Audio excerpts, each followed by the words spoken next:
médecin, chercheuse en sciences cognitives, et je vais vous proposer de participer à une expérience de sciences cognitives. Vous allez regarder une vidéo sur laquelle deux équipes jouent au basket, et il va falloir que vous comptiez les passes des joueurs en blanc. Concentrez-vous bien parce qu'il ne faut pas vous tromper.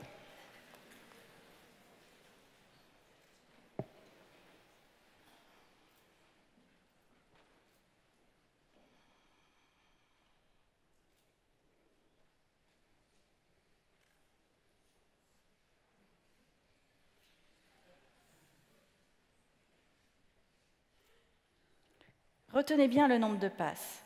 Maintenant, vous allez regarder la même vidéo, mais sans compter.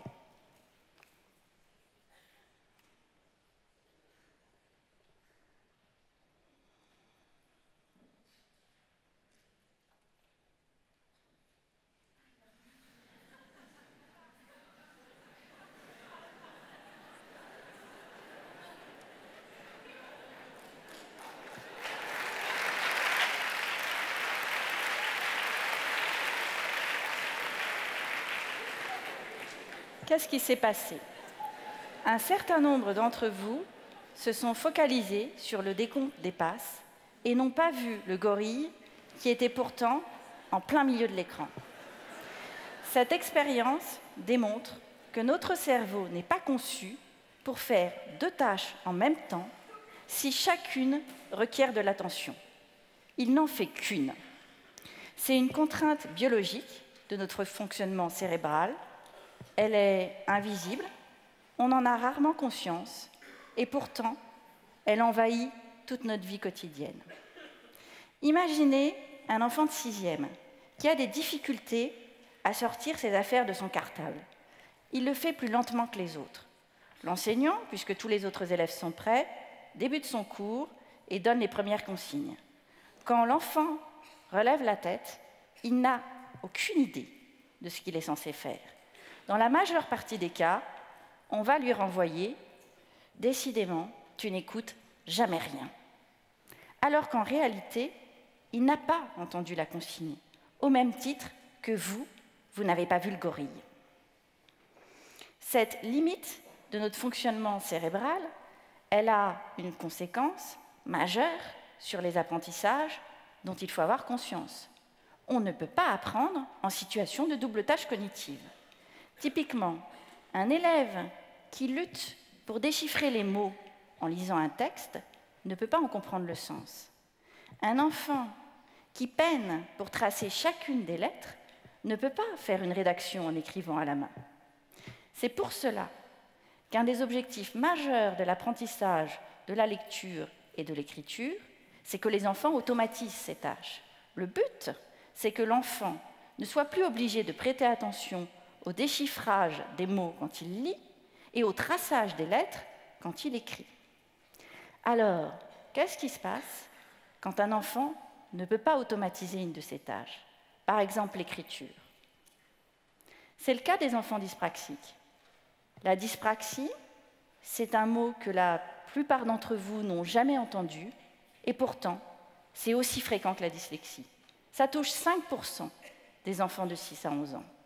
Les enfants dyspraxiques, ils sont obligés de contrôler chacun de leurs gestes, et parfois même les mouvements de leurs yeux lorsqu'ils lisent.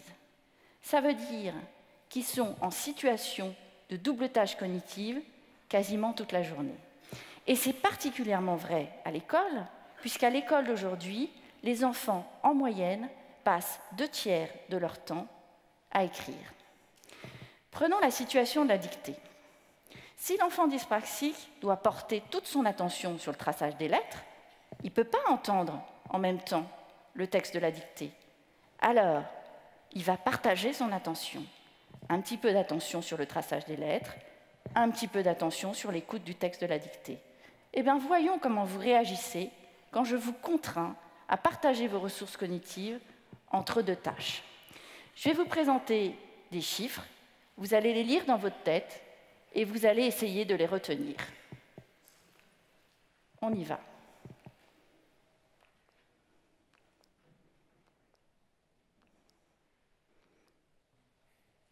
Maintenant, on va faire la même tâche, mais en même temps, vous allez dire blablabla. Allez-y, faites blablabla.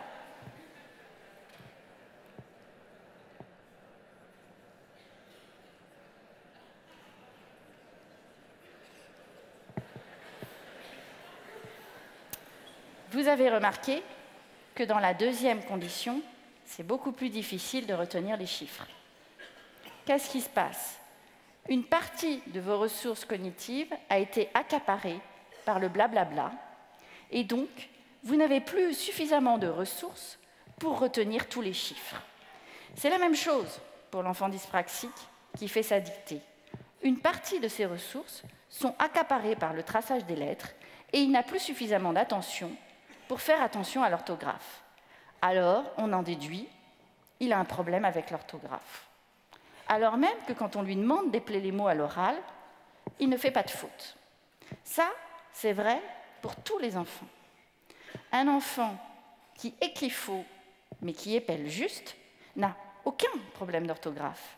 Il est en situation de double tâche cognitive quand il écrit. Alors, comment va-t-on faire pour que ces enfants dyspraxiques puissent apprendre à l'école? Qu'est-ce qu'on va faire pour qu'ils puissent être évalués sur la base de leurs compétences scolaires et non pas en fonction de leur déficit moteur? On pourrait se dire, on va les entraîner. Ils vont écrire pendant plusieurs heures tous les jours. À la fin, ils finiront bien par écrire comme tout le monde. Est-ce qu'on le fait pour les myopes? Est-ce qu'un seul d'entre vous s'est déjà dit « Je vais retirer les lunettes de cet enfant, il va s'entraîner à regarder, et à la fin, il finira bien par voir comme tout le monde ». Pourquoi est-ce qu'on ne le fait pas? Parce que ça ne marche pas. À la fin, il est toujours myope.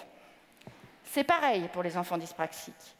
Il n'y a aucune étude scientifique qui montre qu'en entraînant de façon intensive les enfants dyspraxiques à l'écriture manuscrite, on leur permet de ne plus être en situation de double tâche quand ils écrivent. Alors, pour eux aussi, il va falloir trouver des lunettes. Il va falloir construire des outils qui vont leur permettre de développer tout leur potentiel scolaire sans être gênés par leurs difficultés motrices. C'est la mission que s'est donnée le Cartable Fantastique. La démarche de l'association consiste à partir des besoins des enfants et à croiser le regard de chercheurs et d'enseignants pour trouver des solutions qui permettront à ces enfants d'apprendre, de travailler, d'être évalués sans passer par l'écriture manuscrite. Évidemment, en 2015, ces solutions vont passer par le numérique. Donc, on va prendre les exercices qui sont proposés en classe à tous les élèves, et puis on va les transformer en exercices numériques pour que l'enfant dyspraxique puisse répondre en cliquant ou en tapant au clavier. Quand on fait ça, notre constat, c'est que des enfants qui étaient submergés par leurs difficultés d'écriture reprennent confiance en leurs capacités. On les voit se rallumer. Enfin, ils vont pouvoir montrer ce dont ils sont capables. Il ne s'agit pas de nier leurs difficultés, il s'agit de leur dire « C'est vrai, tu as des difficultés avec tes mains. Elles ne font pas du tout ce que tu voudrais qu'elles fassent, mais cela ne te définit pas. » En acceptant de prendre en compte ce qui est au fond uniquement un problème d'outils, ne pas pouvoir écrire avec un crayon, on leur donne toutes les ressources pour pouvoir acquérir, comprendre, manipuler les concepts qu'on cherche à leur enseigner. Les enfants dyspraxiques m'ont appris beaucoup de choses. Ils m'ont fait prendre conscience du courage des enfants et des efforts qu'ils sont capables de déployer. Ils m'ont montré qu'un enfant en situation de handicap peut être un élève compétent et même, parfois, un excellent élève.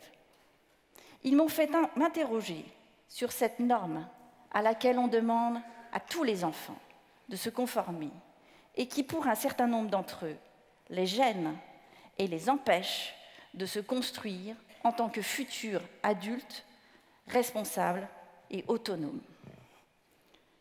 Grâce à eux, j'ai changé ma façon de faire avec mes filles. Lorsque l'une d'entre elles ne fait pas ce que je lui demande de faire, avant de m'énerver et de me dire « elle ne veut pas le faire », je commence par me demander « est-ce qu'elle peut le faire ?» On peut tous changer notre comportement vis-à-vis des enfants. Quand un enfant ne fait pas ce que vous voudriez qu'il fasse, cherchez la situation de double tâche cognitive. Cherchez-la avec lui et une fois que vous l'avez trouvée, ensemble, cherchez les solutions pour la contourner pour qu'enfin il ait une chance de pouvoir faire ce que vous lui demandez.